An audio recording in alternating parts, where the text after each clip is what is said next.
کہ آپ 4,000 ارب کا آپ کا سرکولر ڈیٹ ہو چکا ہے دونوں سیکٹرز میں، گیس اور بجلی میں، اور ہو یہ رہا ہے، دیکھیے کہ جب آپ قیمتوں کو اس رفتار سے بڑھاتے ہیں تو اس کے نتائج دو ہوتے ہیں.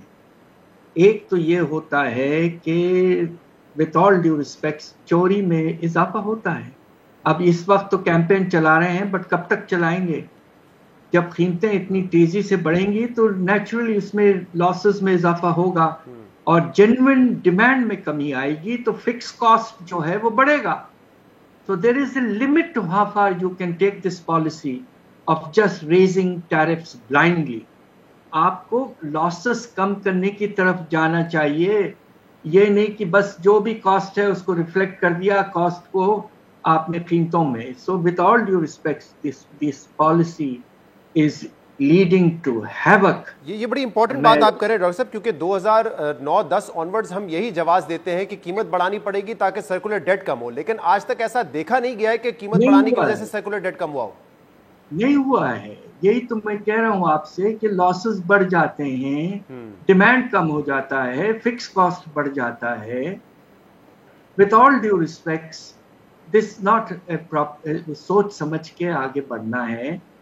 آپ نے اپنے ایکسپورٹس کو تقریباً انکمپیٹیٹو کر دیا ہے. آپ کے ٹیکسٹائل ایکسپورٹس میں آپ نے دیکھا ہوگا پہلے 4 مہینے میں نمایاں طور پر کمی آئی ہے. کیوں؟ بجلی اور گیس کے نرخوں میں آپ نے اضافہ کیا، جو ریفلیکٹ ہوتا اس میں لحاظ سے کہ اگر روپے کی قدر میں کچھ کمی آتی تو ایکسپورٹر کو کمپنسیشن مل جاتا، مگر ایسا ہوا نہیں ہے. کاسٹ بڑی ہے اور قیمتوں میں روپی ٹرمز میں کوئی خاص اضافہ نہیں ہے، اس لیے کہ کرنسی کو آپ نے آرٹیفیشلی اسٹرینتھن کر کے رکھا ہوا تھا. تو دیکھیے اس طرح کی چیزیں بالکل نامناسب ہیں. This is a kind of adventurism in economic policy جو میں نے کم از کم بہت کم دیکھا ہے. اور پاشا صاحب، ابھی 2 روز پہلے سابق وزیر اعظم نواز شریف صاحب انہوں نے صنعت کاروں سے، کاروباری شخصیات سے ملاقات کی، اور انہوں نے کہا کہ ترقی نہیں کر سکتی انڈسٹری اگر شرح سود 22% ہوگا، اس کو ہمیں کم کرنا پڑے گا. تو ایک طرف تو وہ یہ کہ ہمیں شرح سود کم کرنا پڑے گا، لیکن کیا اتنی مہنگائی کے بعد یہ شرح سود کم ہو سکتی ہے؟ جبکہ اس وقت جو موجودہ care taker finance minister Shamshad Akhtar صاحبہ وہ تو یہ کہہ رہی ہیں کہ ہمیں ایک میڈیم ٹرم IMF پروگرام میں جانا پڑے گا. تو کیا IMF آپ کو اس شرح سود کو کم کرنے دے گا افراط زر کو دیکھتے ہوئے؟ بات دراصل یہ ہے کہ پاکستان کا جو باہر کا قرضہ ہے تقریباً 130 ارب تک پہنچ چکا ہے، اور سالانہ آپ کے جو ضرورت ہے وہ کم از کم IMF نے جو ایسٹیمیٹ کیا ہے اگلے 3 سال آپ کو تقریباً 60 ارب ڈالر کی ضرورت ہوگی ری پیمنٹ کرنے میں، اور آپ کا جو ٹریڈ ڈیفیسٹ ہے اور ریزروز میں کچھ تھوڑا سا اضافہ کرنا. یہ پیسے کہاں سے آئیں؟ آج آپ کو حیرت ہوگی سن کے کہ جب سٹینڈ بائی فیسلٹی سائن ہوا تو اللہ کے فضل سے اچھے پیسے آئے، سپورٹ ملا، ہمیں ڈپازٹس آئے سعودی عربیہ اور شاید UAE سے، اور IMF نے بھی 1.2 بلین ڈالرز کیے. مگر اس کے بعد 4 مہینے میں مشکل سے 1.5 ارب ڈالر آئے ہیں، اور آپ کو اس سال ضرورت ہے کم از کم 20 ارب ڈالر. تو پاکستان کو کوئی لینڈ یا سپورٹ نہیں کرنا چاہتا ہے.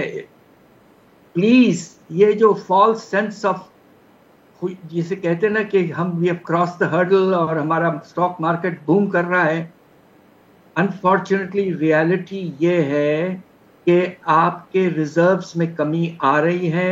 1.5 ارب ڈالر کم ہوئے ہیں جولائی کے بعد. دوسری طرف باہر سے پیسہ نہیں آ رہا. آپ کے ڈیولپمنٹ بینکس نے بھی اب پیسہ پاکستان کو کم بھیجنا شروع کر دیا ہے. کمرشل بینک تو چھوڑیے، بانڈز تو چھوڑیے. سوال یہ پیدا ہو رہا ہے کہ بھائی کیسے آپ اپنے ایکسٹرنل ریکوائرمنٹس اور جو آپ کی کمٹمنٹس ہیں، جو آپ کی نیڈز ہیں، وہ کیسے میٹ کریں گے آپ؟ IMF کی چھتری کے باوجود آپ کی کریڈٹ ریٹنگ امپروو نہیں ہو رہی ہے.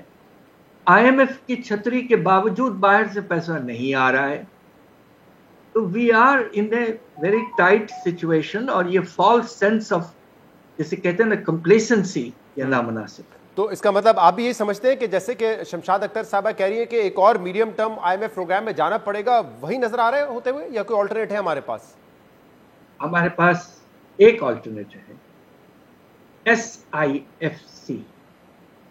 انہوں نے کہا ہے کہ ہم $70 ارب اگلے 3 سال میں لے آئیں گے.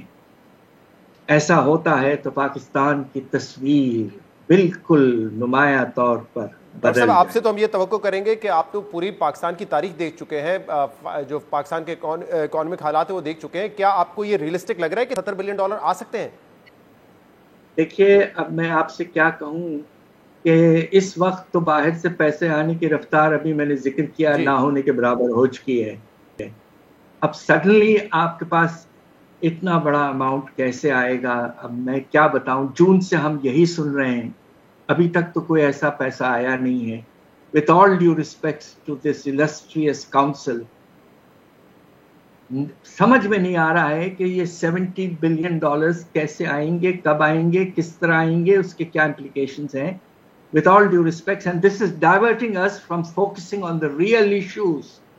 Real issues یہ ہیں کہ آپ کے پاس اس وقت ریزروز گرتے جا رہے ہیں، اور اگلے اپریل میں آپ کو $1 بلین ایک وقت پہ کیش پیمنٹ کرنی ہے، اس لیے کہ بانڈ میچور ہو رہا ہے. جی تو اس طرح کی چیزیں ہو رہی ہیں، اور کچھ عجیب کنفلکٹنگ بالکل خبریں آ رہی ہیں.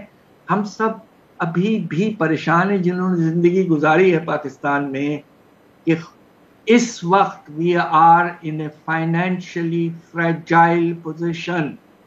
باہر سے پیسہ ایڈیکویٹلی نہیں آ رہا ہے، فارن انویسٹمنٹ تو نہ ہونے کے برابر ہے. تو کیسے آپ اپنے ریزروز کو انٹیکٹ رکھیں گے، کیسے آپ اپنے ٹریڈ کیپ کو فائنینس کریں گے؟ یہ بہت بڑے سوالات. بہت بہت شکریہ. ڈاکٹر حفیظ پاشا ہمارے ساتھ موجود تھے اور کہہ رہے تھے پاکستان کی جو فائنینشیل اور اکنامک پوزیشن ہے وہ بہت زیادہ نازک ہے. پروگرام میں ایک بریک شامل کریں گے، اس کے بعد ہم مزید بات کریں گے. Stay with us. Welcome back. Cipher case میں سابق وزیر اعظم عمران خان اور سابق وزیر خارجہ شاہ محمود قریشی پر سزائے موت یا عمر قید کی تلوار لٹک رہی ہے، جبکہ اس کیس میں دونوں شخصیات کی ضمانتوں کے تحریری فیصلوں میں چیف جسٹس اسلام آباد ہائی کورٹ جسٹس عامر فاروق نے جو آبزرویشن دی ہیں، اس نے اس کیس کو مزید اہم بناتے ہوئے دونوں شخصیات کے سیاسی مستقبل پر سنجیدہ سوالات کھڑے کر دیے ہیں. اہم بات یہ ہے کہ سائفر کیس میں اسلام آباد ہائی کورٹ عمران خان اور شاہ محمود قریشی کی ضمانتوں کی درخواستیں مسترد کر چکی ہے، جس کے بعد چیئرمین پاکستان تحریک انصاف کے وکلاء نے ضمانت کے لیے سپریم کورٹ سے رجوع کر لیا ہے، جس کی سماعت سپریم کورٹ کا 3 رکنی بینچ 22 نومبر کو کرے گا. جبکہ اس کیس کے جیل ٹرائل پر اب تک اسلام آباد ہائی کورٹ سے 2 مختلف قسم کی آراء سامنے آ چکی ہیں، کیونکہ شاہ محمود قریشی کے جیل ٹرائل اور ضمانت منظوری کے کیس میں چیف جسٹس اسلام آباد ہائی کورٹ جسٹس عامر فاروق نے اپنے تحریری حکم نامے میں جیل ٹرائل کو جواز فراہم کیا تھا، جبکہ دوسری طرف جسٹس میاں گل حسن اورنگزیب اور جسٹس سمن رفعت امتیاز پر مشتمل اسلام آباد ہائی کورٹ کے 2 رکنی بینچ نے چیئرمین پاکستان تحریک انصاف کے جیل ٹرائل پر 20 نومبر تک اسٹے آرڈر دیتے ہوئے جیل ٹرائل کی کارروائی اور شفافیت پر کئی سوالات اٹھائے تھے. سائفر کیس میں جیل ٹرائل ہوگا یا اوپن، اس بحث کے علاوہ اس کیس میں ضمانتوں کی درخواستوں کے تحریری فیصلوں میں چیف جسٹس اسلام آباد ہائی کورٹ نے جو آبزرویشنز دی ہیں اس نے کیس کو مزید اہم بنا دیا ہے، کیونکہ پروسیکیوشن نے عمران خان کے خلاف cipher case official secret act کے سیکشن 5 کی خلاف ورزی کی بنیاد پر بنایا ہے، جس کے سیکشن 5(1)(1) میں جرم کی زیادہ سے زیادہ سزا سزائے موت یا عمر قید ہے. اور FIA کا یہ دعویٰ ہے کہ عمران خان نے ایک خفیہ دستاویز کو عوام کے سامنے رکھ کر آفیشل سیکرٹ ایکٹ کی خلاف ورزی کی. مگر دوسری طرف چیئرمین پاکستان تحریک انصاف کی قانونی ٹیم کا یہ دفاع ہے کہ سائفر کو عوامی تقریر کا حصہ بنا کر عمران خان نے اپنے حلف کی خلاف ورزی نہیں بلکہ حلف کی پاسداری کی ہے، اور عمران خان نے ایسا کر کے بطور وزیر اعظم اپنی ذمہ داری ادا کی، کیونکہ یہ وزیر اعظم کا فرض ہے کہ عوام کو حکومت کے خلاف سازش سے آگاہ کریں، وہ سازش جو تحریک عدم اعتماد کی آڑ میں بیرون ملک تیار کی گئی تھی.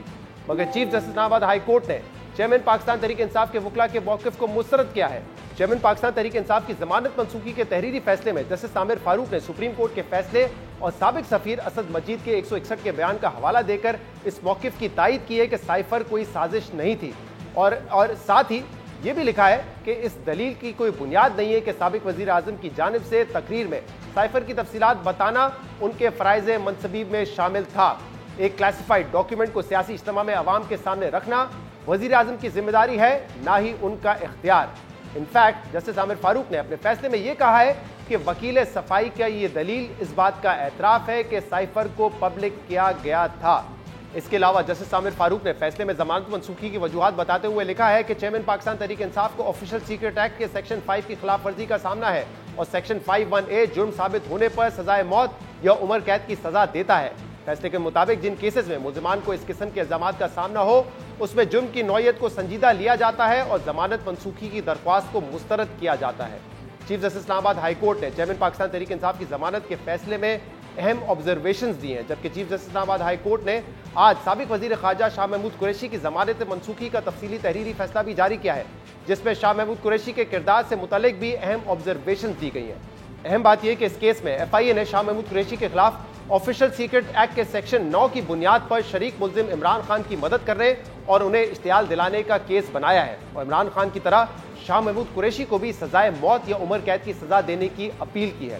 سائفر کیس میں پروسیکیوشن کا شاہ محمود قریشی پر الزام ہے کہ انہوں نے عمران خان کے ساتھ مل کر خفیہ دستاویز کو عوام کے سامنے رکھا جس کا انہیں اختیار نہیں تھا۔ پروسیکیوشن کے مطابق اس مقصد کے لیے بنی گالا میں ایک اجلاس بلایا گیا جہاں سائفر کو سیاسی فائدے کے لیے استعمال کرنے کی سازش تیار کی گئی، جبکہ دلچسپ بات یہ ہے کہ پروسیکیوشن نے شاہ محمود قریشی کے خلاف عمران خان کی مدد، معاونت اور اشتعال دلانے کے الزامات ثابت کرنے کے لیے بلیکس لاء ڈکشنری کا سہارا لیا ہے۔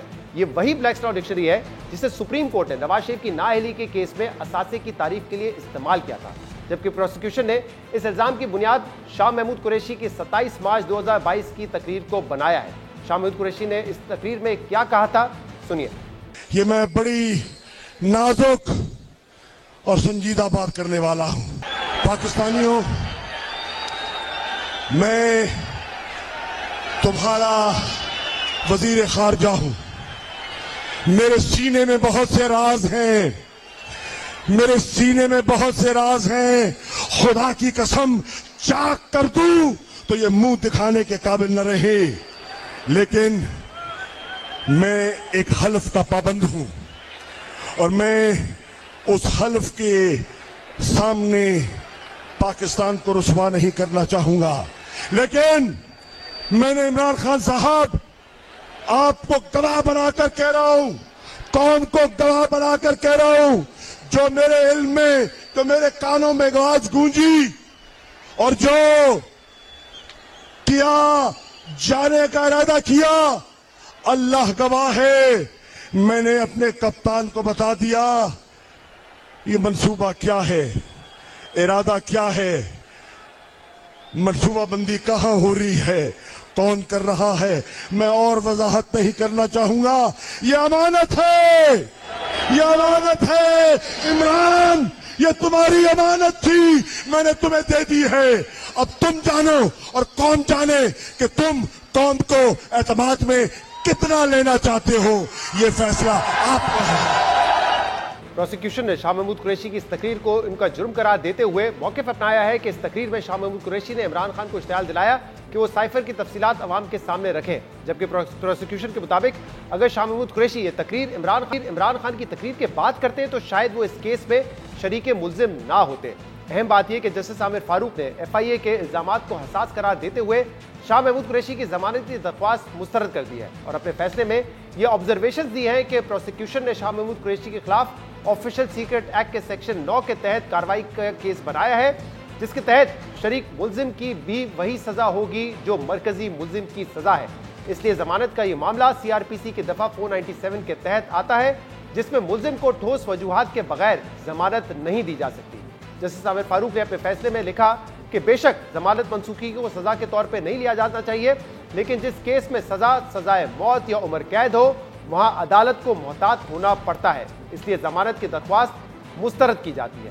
جسٹس عامر فاروق نے آج جاری ہونے والے تفصیلی فیصلے میں شاہ محمود قریشی کے کیس کا ٹرائل 4 ہفتے میں مکمل کرنے کا حکم دیتے ہوئے ضمانت منسوخی کے دونوں فیصلوں میں واضح کیا ہے کہ عدالت کی آبزرویشن کسی صورت ٹرائل کو متاثر نہیں کرے گی۔ اس لیے اب دیکھنا ہوگا کہ جج عبدالحسنات کی خصوصی عدالت سائفر کیس میں ٹرائل کے بعد دونوں کے خلاف کیا فیصلہ سناتی ہے۔ چیف جسٹس اسلام آباد ہائی کورٹ نے اس کیس میں سزائے موت یا عمر قید کی دفعات کو ضمانت منسوخی کی وجہ قرار دیا ہے، مگر کیا سائفر کیس میں عمران خان اور شاہ محمود قریشی کو سزائے موت یا عمر قید ہو سکتی ہے۔ اس حوالے سے بین الاقوامی کمیشن آف جورسٹ کی قانونی مشیر ریما عمر نے 2 اہم نکات اٹھائے ہیں۔ پہلا یہ کہ اس کیس میں آفیشل سیکرٹ ایکٹ کے پرانے قانون کا اطلاق ضروری ہے، اور اگر رواں سال اگست میں کی گئی نئی ترمیم کو اس کا حصہ بنایا گیا تو وہ قانونی طور پہ غلط ہوگا۔ جبکہ ریما عمر کے مطابق جو تفصیلات اب تک سامنے آئی ہیں، اگر اس کیس میں آفیشل سیکرٹ ایکٹ کے پرانے قانون کے تحت سزائیں ہوئی تو عمران خان اور شاہ محمود قریشی کی سزا 2 سال قید یا جرمانے کی بنتی ہے۔ سنیے انہوں نے اس کیس کی تفصیل بتاتے ہوئے کیا کہا۔ سیکشن 5 ہی ہے جس کی اپلیکیشن ہو رہی ہے اس کیس میں، وہ بہت براڈ ہے۔ ابھی میں ان امینڈڈ کی بات کریں، اس میں جو ایک پروویژن میرا خیال ہے عمران خان صاحب پہ شاید اپلائی کرتی ہے، وہ یہ کہ انہیں کوئی ایسا ڈاکیومنٹ، ایسا سیکرٹ کوڈ یا ایسی کوئی انفارمیشن دی گئی ہو کسی ایسے شخص سے جو پبلک سروس میں ہے اور ان کانفیڈنس انہیں دی گئی ہو، وہ انفارمیشن وہ ان لوگوں کے ساتھ شیئر کریں جو آتھرائزڈ وہ نہیں ہے شیئر کرنے کے لیے۔ پہلی چیز یہ، سو اس میں آپ یہ کہہ سکتے ہیں انہوں نے پبلک کے ساتھ شیئر کی اور لوگوں کے ساتھ کی جو وہ آتھرائزڈ نہیں تھے، یہ پہلی چیز۔ دوسری، وہ اس کو استعمال کریں کسی فورن پاور کے لیے۔ اب یہ الزامات تو لگائے جاتے ہیں لیکن اس کا پروف یا ایویڈنس میں نے تو نہیں دیکھا۔ تیسرا، وہ اس طرح اس کا استعمال کریں کہ اگر ریٹین کرنے کی انہیں وہ نہیں کر سکتے، وہ اس کو ریٹین کریں، یا وہ اس کو نیگلیجنٹ ہو، وہ کیئرلیس ہو اور ایسا اپنے آپ کو کنڈکٹ کریں کہ وہ اس انفارمیشن یا ڈاکیومنٹ کو، اس کی جو کانفیڈینشیلٹی ہے اس کو انڈینجر کریں۔ تو یہ اگر آپ دیکھیں یہ کافی براڈ ہے، اور آپ سوچ سکتے ہیں کہ اگر یہ ڈاکیومنٹ سچ میں کلاسیفائڈ تھا یا ان کے پاس وہ اتھارٹی ہی نہیں تھی وہ شیئر کریں یا وہ ڈسکلوز کریں یا وہ ریٹین کریں یا وہ اس کو مس پلیس کر دیں، تو یہ سیکشن 5 میں، ان امینڈڈ سیکشن 5 میں آ سکتا ہے۔ سب سے اہم بات علینا لیکن یہ ہے کہ جب ہم سزائیں ڈسکس کرتے ہیں، اس سیکشن میں 2 طرح کی سزائیں ہیں۔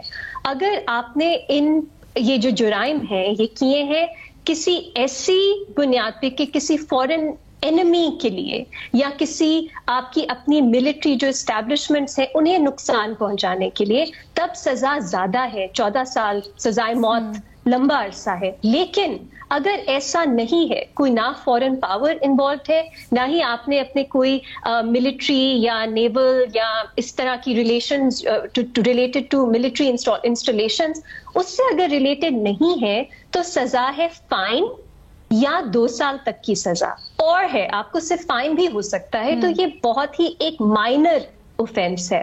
تو اب ہم نے دیکھنا ہے کہ ایگزیکٹلی ان کے پاس ایویڈنس کیا ہے۔ اب مجھے تو نہیں لگتا جو ابھی تک پبلکلی ڈسکلوز انفارمیشن ہے کہ انہوں نے کسی ملٹری انسٹالیشن کو خطرے میں ڈال دیا یا کسی فورن اسٹیٹ کا جو انٹرسٹ ہے وہ فردر کر رہے تھے۔ تو اگر سزا بنتی بھی ہے ان امینڈڈ لا کے تحت، تو وہ اتنا مائنر اوفینس ہے جو میں نے آپ کو پڑھ کے سنایا کہ اس کی سزا اپ ٹو 2 ایئرس ہے، اور فائن، کہ آپ کو فائن بھی ہو سکتا ہے۔ جب کوئی کرمنل اوفینس ہوتا ہے آپ کو اس کو بہت پریسائسلی پڑھنا ہوتا ہے۔